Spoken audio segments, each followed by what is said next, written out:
Your Holiness,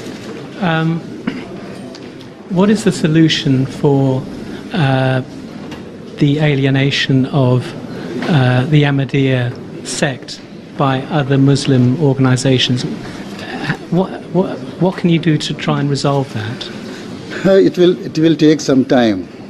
You know, when the founder of the Ahmadiyya community claimed he was a one person and in a small town, and after some few years this total strength was some few thousand, and during his lifetime in 1908 we were almost 500,000, right? And that was only mostly in Indo-Pakistan continent.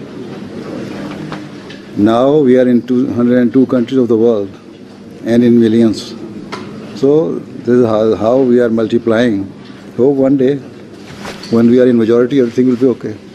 So we have to show patience, and we are doing it by preaching and winning the hearts of others, right?